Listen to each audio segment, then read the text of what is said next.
கந்தனிடம் செல்லுங்கள், என்ன வேண்டும் சொல்லுங்கள். கந்தனிடம் செல்லுங்கள், என்ன வேண்டும் சொல்லுங்கள். வந்தவினை தீந்துவிடும் மற்றவற்றை தள்ளுங்கள், வந்தவினை தீந்துவிடும் மற்றவற்றை தள்ளுங்கள்.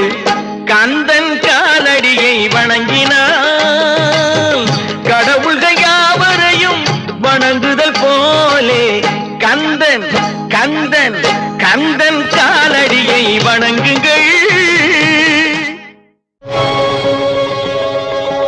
அம்மையானவன் எமக்கு அப்பனானவன், அம்மையானவன் எமக்கு அப்பனானவன்.